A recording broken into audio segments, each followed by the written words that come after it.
Hi. So this is a journal log, I guess, for the 14th and 15th, which was Thursday and Friday. It's now Saturday morning, and I didn't get around to doing this, so I'm going to do it now. I went to chemo on Wednesday, and usually they give me anti-nausea medicine, Benadryl, steroids, all kinds of stuff with the injections that they give me, and that really helps with the symptoms the first couple of days. But it also doesn't help me sleep sometimes, and I can get really weird. So Wednesday night, I stayed up really late, as I'm sure you could tell, making videos and doing stuff and whatever. And I went to, I slept in on Thursday. And sleeping in is not really a good thing. A lot of times I need to eat. I need to wake up early. I need to eat. I need to eat like 5 or 6 times a day. As long as I stay nourished throughout the day, I don't get too nauseous or too crazy feeling. I didn't have a lot of issues eating before, but for some reason now I'm starting to. I think the natural herbs have really been subsiding a lot of these symptoms, but I think because I need to boost my detoxing, I think, because I feel like the chemicals are kind of accumulating within my body because of the constant injections. And I've noticed that during this week off period, like I am now, where I don't have to go next Wednesday for an injection, it allows me to kind of really flush my body out, and I can tell the difference over this next week, how it kind of starts to get easier, and then once I get that injection again for the next round, it's like boom, it hits me again.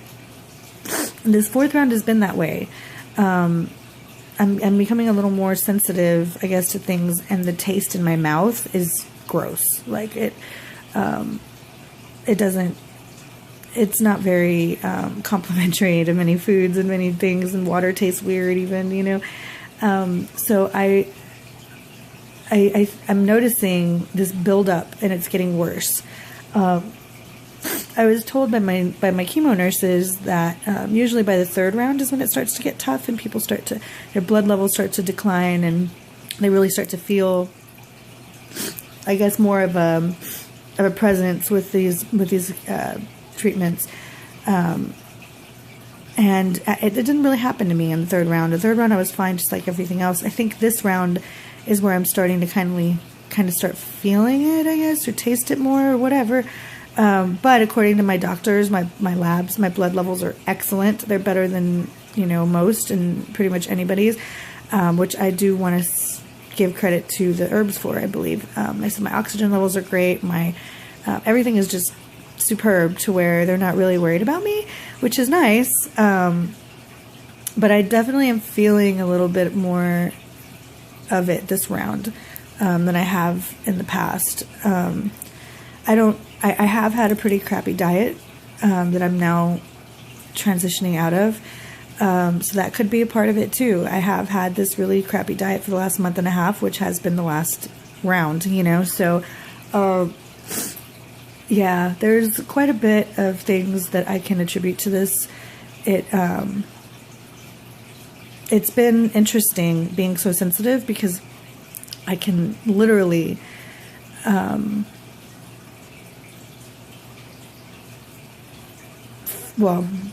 we all feel our bodies, but I can literally use my body as an antenna, I guess, because it's so sensitive, to just see how different foods and different things make me react.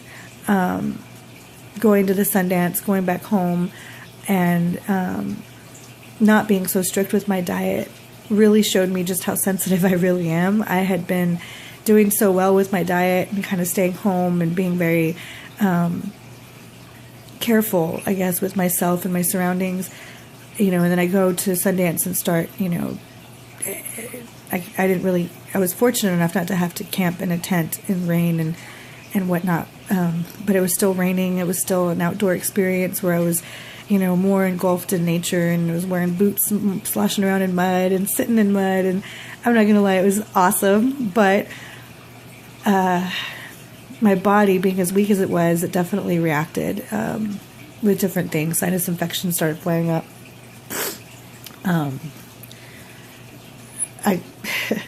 The food caused my bowels to kind of back up, and things just, you know, my body definitely reacted to the shift in my eating habits and the shift in my environment.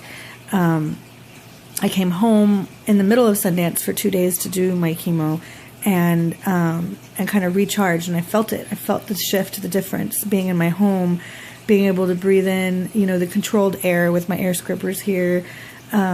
It was interesting, and it's been interesting, and I really appreciate this journey for that reason, because I get to actually, excuse me, I get to actually really get to know my body and know what's good for it and what isn't, and that's been kind of the coolest part of all of this, I think, and seeing what the different herbs do to my body. Excuse me.